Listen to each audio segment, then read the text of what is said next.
Hello friends, let us now learn about the vitamins in biochemistry. So first vitamin is vitamin thiamine, which is vitamin B1. It is a water soluble vitamin with specific coenzyme thiamine pyrophosphate, and it is associated with carbohydrate metabolism. Sources of thiamine include alluran layer of cereals, wheat, whole wheat, flour, unpolished hand pound rice, and yeast. Recommended daily allowance of this vitamin thiamine is 1 to 1.5 milligram per day, and this thiamine mainly consists of a pyridine ring. This is the pyrimidine ring combined with a methylene bridge, which is added to a thiazole ring, and it has pyrophosphate side chain.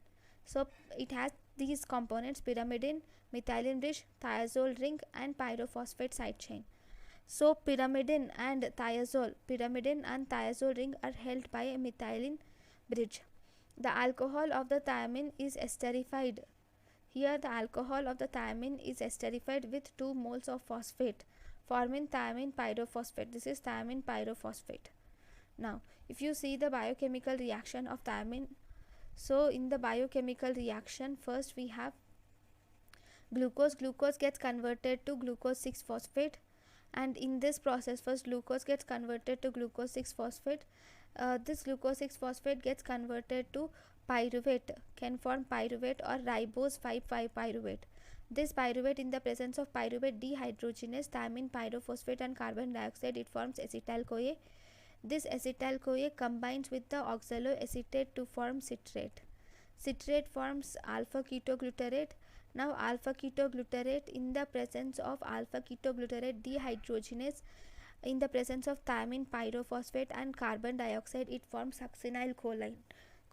This succinyl CoA forms oxaloacetate, which is just then again converted to citrate. This is citric acid cycle. Then we have ribulose 5-phosphate. Ribulose 5-phosphate, in the presence of thiamine pyrophosphate, it gets converted to glyceraldehyde 3-phosphate. During this process, even xylulose 5-phosphate gets converted to pseudoheptulose 7-phosphate. So this is a cycle. I'll write the biochemical reactions again. So these are the biochemical reactions. So first, if you see pyruvate, in all these reactions, thiamine pyrophosphate is the coenzyme. So first pyruvate gets converted to acetyl CoA. Pyruvate conversion to acetyl CoA in the presence of pyruvate dehydrogenase and thiamine pyrophosphate. Alpha ketoglutarate gets converted to succinyl CoA in the presence of alpha ketoglutarate dehydrogenase, thiamine pyrophosphate, and carbon dioxide is released. Ribose 5-phosphate gets converted to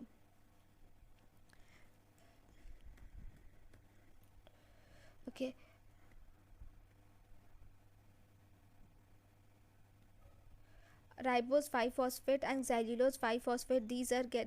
These gets converted to glyceraldehyde 3-phosphate and pseudoheptulose 7-phosphate in the presence of trans ketolase, and thiamine is involved here. This thiamine is also involved in transmission of nerve impulse. So for the transmission of nerve impulse, that is acetylcholine synthesis, also thiamine is required. Thiamine converts in the presence of thiamine pyrophosphate and branched chain alpha keto acid dehydrogenase, valine, leucine, isoleucine gets converted to keto acids. Valine, leucine, isoleucine are branched chain amino acids, which in the presence of thiamine pyrophosphate or branched chain alpha keto acid dehydrogenase, it gets converted to keto acids. Then if you see recommended dietary allowance, if it is less than 0.3 milligram per kilocalorie 1000 kilocalories per day, it is deficiency of thiamine. The normal RDA for adult is 0.5 milligram per 1000 kilocalories per day. We require 0.5 milligram per 1000 kilocalories per day. If it is less than 0.3 milligram per 1000 kilocalories per day, it is deficiency. So this RDA is also increased in conditions like pregnancy, lactation, old age, alcoholism. It is increased to 2 milligrams per 1000 kilocalories per day. RDA in children is 0.7 to 1.2 milligrams per day. Then what actually happens in thiamine deficiency? Thiamine deficiency, the cause of thiamine deficiency is poor dietary intake and also alcohol consumption, because this alcohol will interfere with absorption of thiamine and also synthesis of thiamine pyrophosphate. So always we should replenish the alcoholics with thiamine.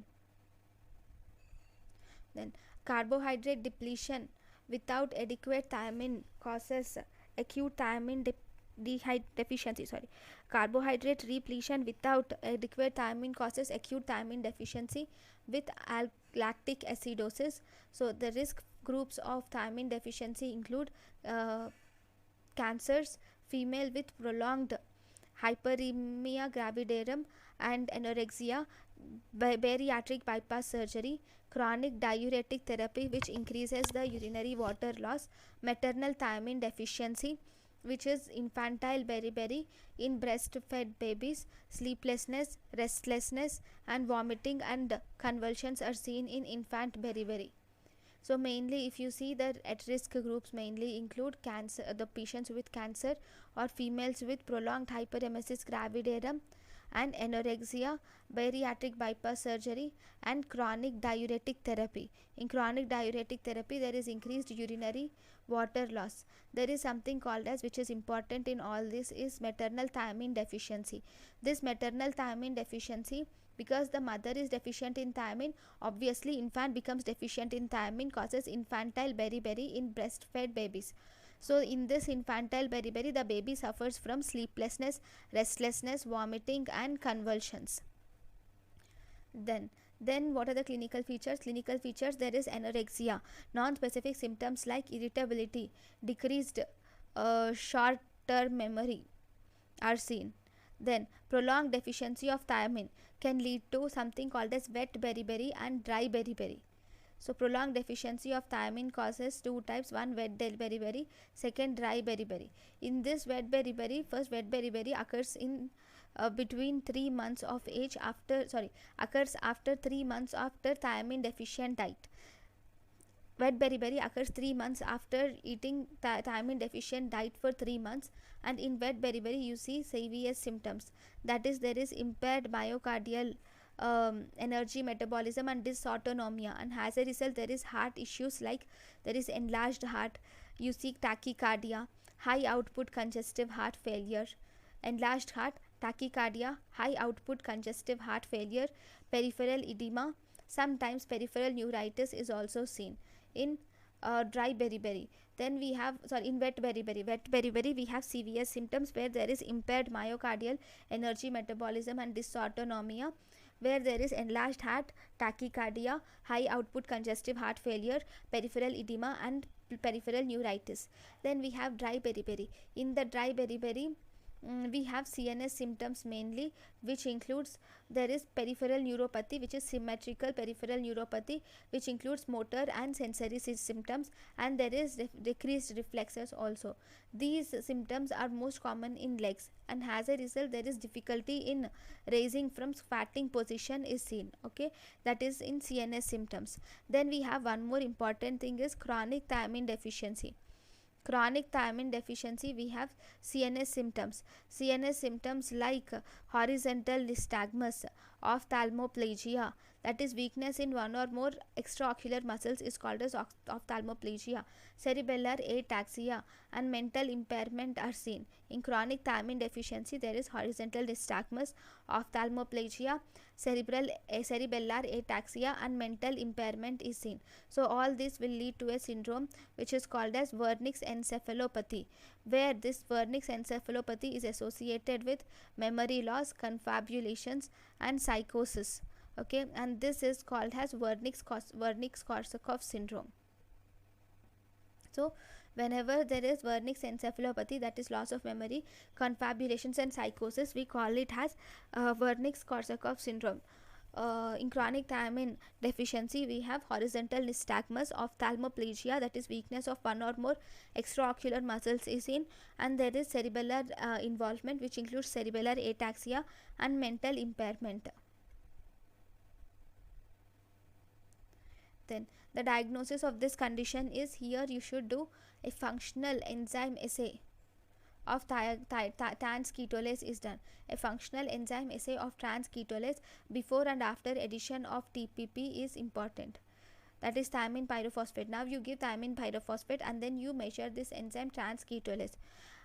Then that is once you will measure with giving thiamine pyrophosphate. And before with giving first what you have to do in this functional enzyme assay is, first you will not give thiamine pyrophosphate and you measure trans ketolase levels. Then afterwards you will give thiamine pyrophosphate, and then you will measure trans ketolase levels. And after the enzyme, if there is more than 20%, if there is more than 2.5% stimulation, then it is abnormal.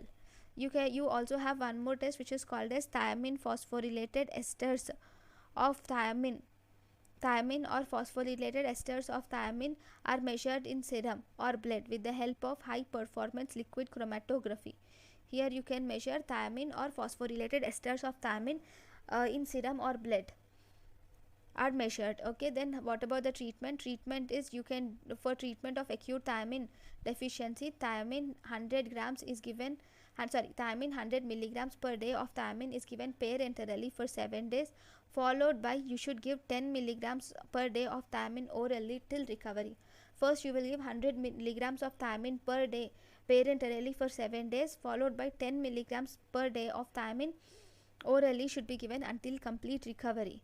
Then if you see, we have CNS, if we give thiamine, CVS and ophthalmoplegia will improve in 24 hours.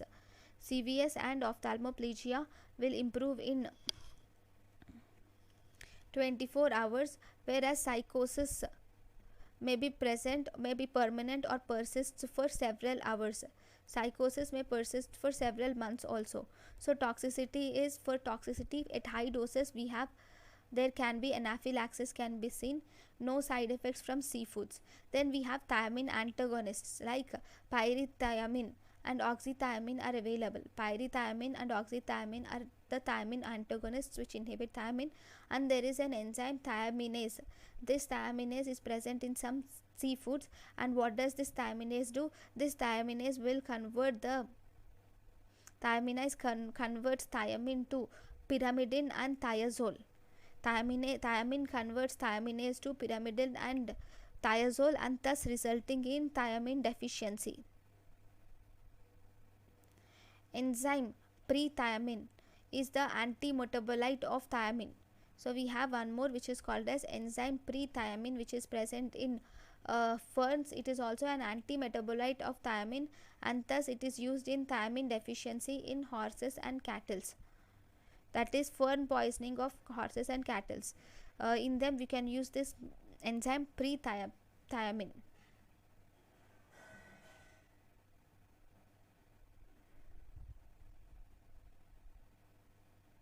Then the next enzyme, next vitamin which is important is riboflavin.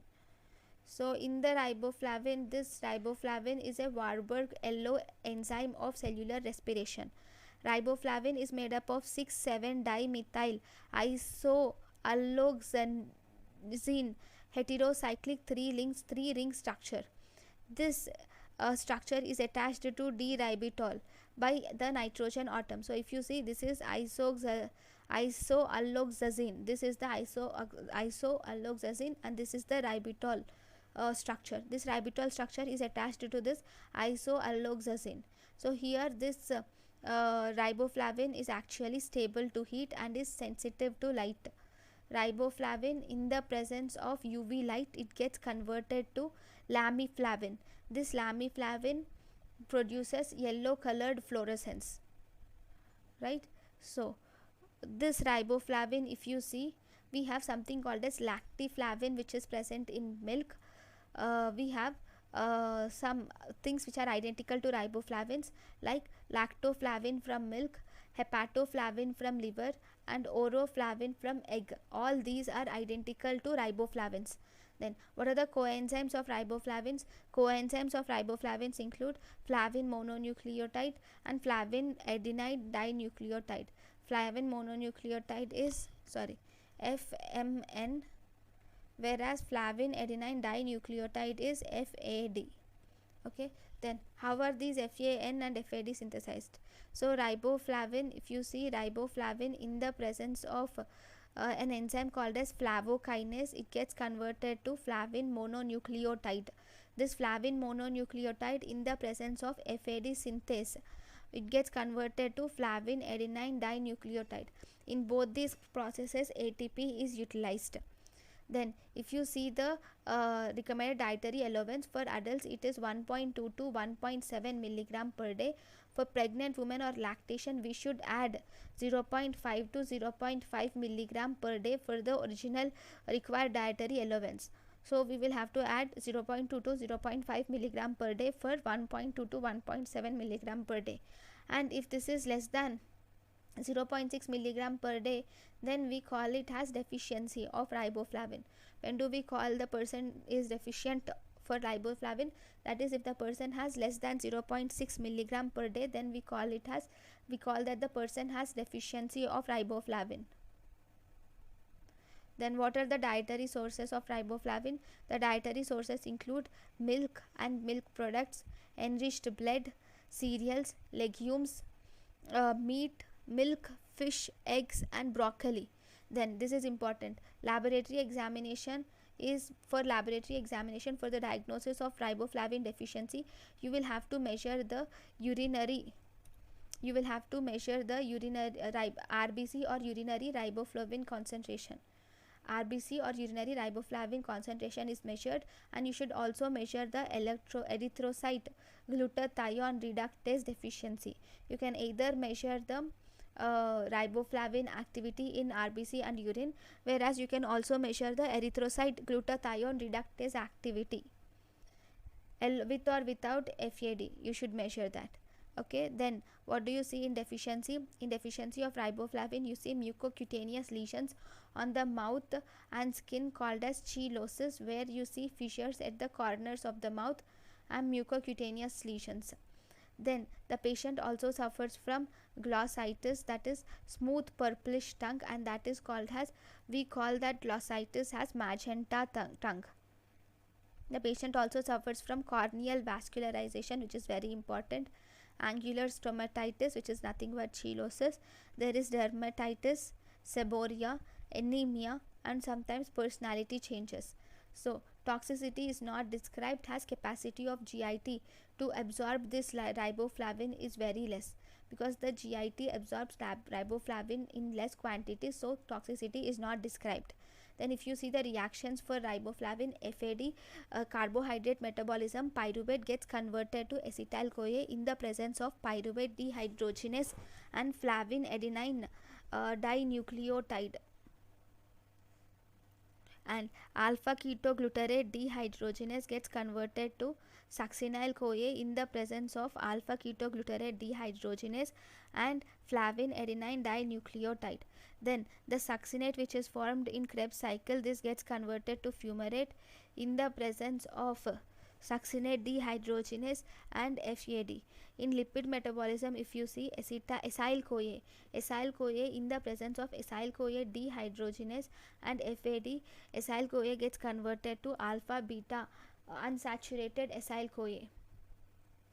Then protein metabolism, glycine gets converted to glyoxylate and NH3 in the presence of glycine oxidase and FAD. D-amino acid gets converted to alpha keto acid in the presence of D-amino acid oxidase and FAD. Then purine metabolism, where xanthine in the presence of xanthine oxidase and FAD, it forms uric acid. Xanthine in the presence of xanthine oxidase and FAD, it forms uric acid. Then we have flavin mononucleotide, amino acid in the presence of L-amino acid oxidase, it gets converted to alpha keto acid and NH3. Then in this FMN, even NADH dehydrogenase complex 1 is of electron transport chain is seen in FMN. It requires FMN. Then enzymes use flavin coenzymes are called as flavoproteins. These flavoproteins have metal atoms which are called as metalloflavoproteins. The flavoproteins with metal atoms are called as metalloflavoproteins. Okay, so this is about riboflavin. Then the next vitamin which is present and important is niacin. Niacin or nicotinic acid. This niacin or nicotinic acid is a pyridine derivative. So this is the pyridine ring. So it is mainly the form of pyridine 3 carboxylic acid. Chemically is niacin. Next, we have amide forms also, where we add amide group here, that is nicotinamide or niacinamide. Then 1 milligram of niacin is produced from 60 milligrams of tryptophan. 60 milligrams of tryptophan forms 1 milligram of niacin. So if you see the biochemical reactions, anything, okay, any oxidized agent, sorry, NAD and AH2, in the presence of NAD plus, it forms NADH and H plus and removes the compound will lose its hydrogen or gain its hydrogen. Okay, here if you see, this A compound has lost its hydrogen because here there is no hydrogen. So loss of hydrogen atoms is nothing but reduction. So here A has undergone reduction, whereas NAD has undergone oxidation.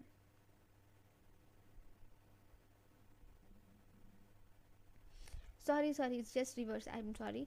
So here AH2, see what is, first you will see what is oxidation, what is reduction. I should not confuse, you should not confuse, you should not get confused. Okay, so oxidation is addition of oxygen or removal of hydrogen or removal of electrons, whereas reduction is addition of hydrogen or addition of electrons or removal of oxygen. Okay, so what is happening here? Here A is, there is removal of hydrogen, so this is A has undergone oxidation. During that process, NAD has undergone reduction by getting converted to NADH. Then if you see here, we have synthesis of NAD and NADP, which are coenzymes. So we will see these. First, from diet we have diet. From diet there is production of tryptophan. In the diet we have tryptophan. Okay, or in the diet we can have niacin also, or in the diet we can have nicotinamide also. This nicotinamide can undergo deamination and it forms niacin. This niacin can again form tryptophan. 60 milligrams of niacin will form 1 milligram of tryptophan.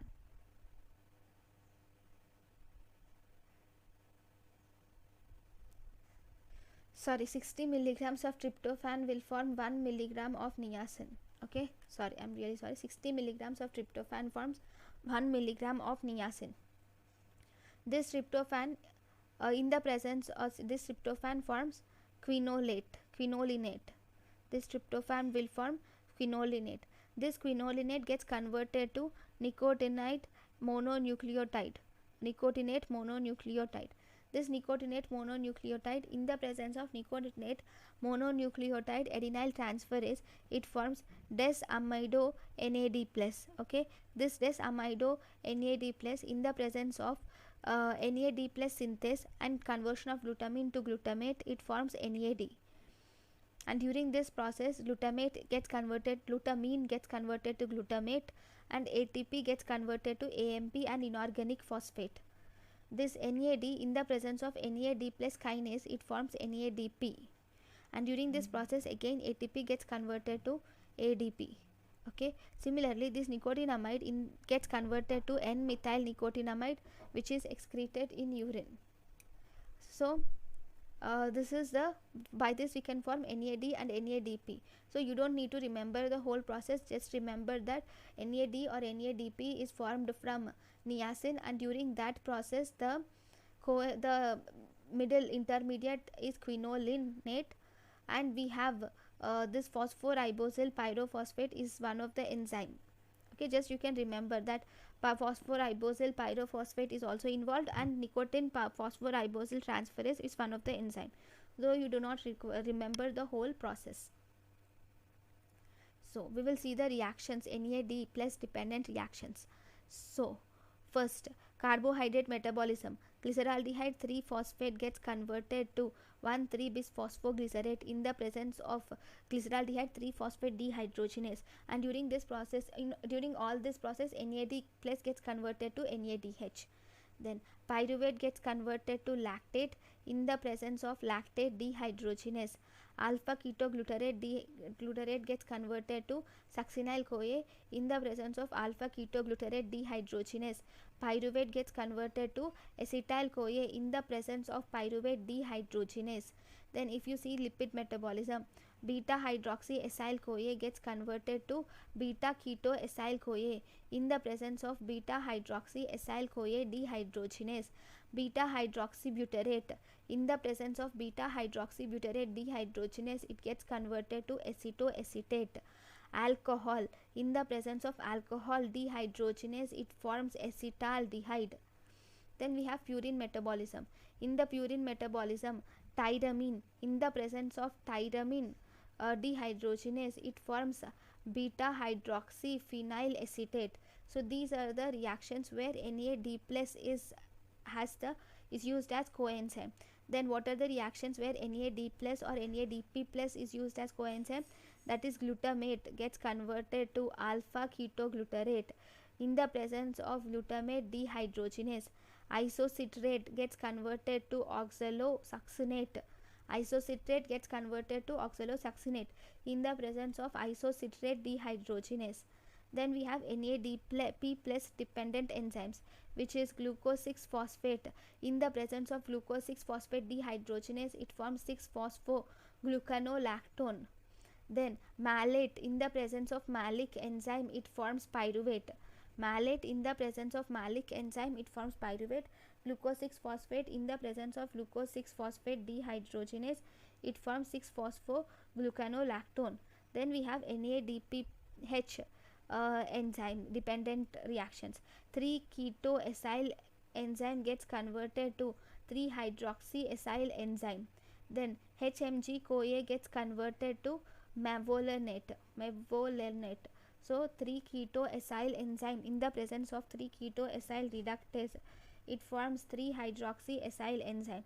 Whereas HMG CoA gets converted to mevolinate in the presence of HMG CoA reductase, and we require NADPH in this process. Then if you see, we have one more reaction, squalene. Squalene gets converted to squalene oxide in the presence of squalene epoxide and NADP. Then phenylalanine gets converted to phenylalanine gets converted to tyrosine in the presence of phenylalanine hydroxylase. Then if you see, what is the recommended dietary allowance in adults? That is 15 to 20 milligrams is the dietary allowance in adults. In children it is 10 to 15 milligrams. Dietary allowance in children is 10 to 15 milligrams. In adults it is 15 to 20 milligrams. Pregnancy and lactation requires most of the doses. Then if the recommended dietary allowance is less than 9 niacin equivalents or less than 9 milligrams, then it leads to the deficiency, because 1 niacin equivalent is equal to 1 milligram of niacin or 60 milligrams of tryptophan. Then we have dietary sources. Dietary sources include liver. The niacin can be produced from liver, yeast, whole grain, cereals, pulses like bean, peanut. And moderate sources of niacin include fish, meat, egg and vegetables. 1 gram of good quality protein with 60 milligrams of tryptophan gives rise to 1 milligram of niacin for nicotinamide coenzyme synthase. 1 gram of good quality protein along with 60 milligrams of tryptophan forms 1 milligram of niacin for nicotinamide coenzyme synthesis. So this conversion ratio, that is 60 milligrams of tryptophan gets converted to 1 milligram of niacin. That is called as conversion ratio, which is equal to 60:1. Daily tryptophan cannot replace niacin.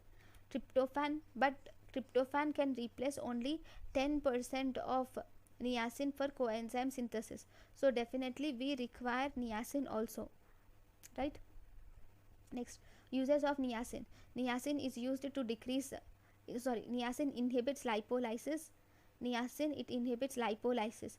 If it inhibits lipolysis, it inhibits the breakdown of lipids in the adipose tissue, and as a result in the blood there is decreased circulatory free fatty acid synthesis, there is decreased triacylglycerols, decreased LDL, decreased VLDL, and decreased cholesterol, and thus it is used in hyperlipoproteinemia type 2b. It is used in hyperlipoproteinemia type 2b. Then what happens if there is deficiency of niacin? Deficiency of niacin is found when the patient in these conditions, it is found in patients who are taking, people who are taking only corn based diet, that is in China, Africa and India. This deficiency of niacin is common. In alcoholics, congenital defects in intestine and kidney, whenever there is congenital defects in intestine and kidney absorption of tryptophan, that is mostly Hartnup disease. In carcinoid syndrome also inhibits the also activates, carcinoid syndrome leads to conversion of tryptophan to serotonin, and as a result serotonin increases and tryptophan decreases. So these are the four main causes where deficiency of tryptophan or niacin is common, that is corn based diet, alcoholics, Hartnup disease and carcinoid syndrome. Then in pellagra we have two causes of pellagra. One, deficiency of niacin. Second, deficiency of micronutrients required for the conversion of tryptophan to niacin, that is iron, riboflavin, pyridoxine. So what are the symptoms of pellagra? Pellagra causes loss of appetite, generalized weakness, irritability, abdominal pain and vomiting. Here we have something called as 4Ds, that is dementia, dermatitis, diarrhea, and all these can lead to death. Here this is mainly associated with bright red glossitis, that is skin rash. There will be skin rash, there is bright red glossitis will be there, and there will be skin rash also, which is pigmented rash. Mostly in the sun exposed regions you see pigmented rash, and that pigmented rash in sun exposed regions is given a name which is photosensitivity dermatitis, because it is present in sun exposed regions. In the neck it is seen as a ring like structure which is called as Casal's necklace. And there is it is also associated with vaginitis, esophagitis, and sometimes it is associated with diarrhea, depression, dementia, confusion and insomnia, all the 4Ds. Then for treatment of niacin we have to give oral supplementation of niacin with 100 to 200 milligrams of nicotinamide or nicotinic acid 3 times a day for 3 times daily for 5 days, and that is 100 to 200 milligrams of nicotinamide or nicotinic acid should be given. Sometimes you should even give high dose of nicotinamide, that is 2 grams per day is used for treatment of cholesterol, or for treatment of lipoproteinemia you can use high dose of nicotinic acid, that is 2 milligrams per day. Then toxicity, there is toxicity of niacin is also seen. No toxicity from niacin derived from food sources, but toxicity is mainly due to vitamin binding to G protein coupled receptor.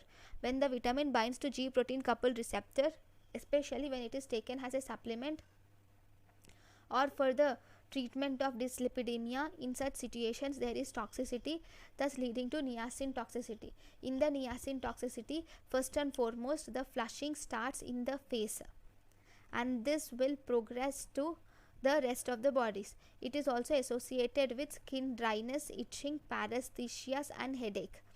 There is something called as this flushing which we are seeing is mediated by prostaglandins. So this is prostaglandin mediated flushing is seen due to niacin excess. Normally it does not occur due to food sources, but it is most commonly occurs when the vitamin binds to G protein receptor, especially when it is taken in supplements or for the treatment of dyslipidemia. So the most common side effect is flushing which is seen in the face. So for the treatment of this flushing you can add this nicotinic acid you can add loprapiprant to the nicotinic acid. To nicotinic acid you should add lapropiprant. What is this lapropiprant? Lapropiprant is a selective PGD2 receptor antagonist. It is a selective PGD2 receptor antagonist. This is associated with nausea, vomiting and abdominal pain also. The most serious side effect of niacin usage toxicity is hepatotoxicity. Is the most serious toxicity. Here in hepatotoxicity, the patient suffers from jaundice and there is increased liver enzymes like ALT and AST are seen. So in few cases it can also lead to fulminant hepatitis. Other toxic effects like glucose intolerance, hyperuricemia, macular edema, macular cysts are seen with niacin deficiency. Niacin deficiency, you have glucose intolerance, you can see glucose intolerance, hyperuricemia, macular edema and macular cysts are associated. Then we have nicotinic preparation. Whenever this nicotinic acid preparation, it is added or it is combined with HMG-CoA reductase. When this is combined with HMG-CoA reductase, in such situations there is increased risk of rhabdomyolysis is seen. When nicotinic acid preparation is combined with hydroxy HMG-CoA reductase, there is increased risk of rhabdomyolysis. So the upper limit of niacin therapy is always 35 milligrams. You should not cross 35 milligrams in the treatment of niacin. So this is about niacin. Thank you guys for watching my lecture. Thank you.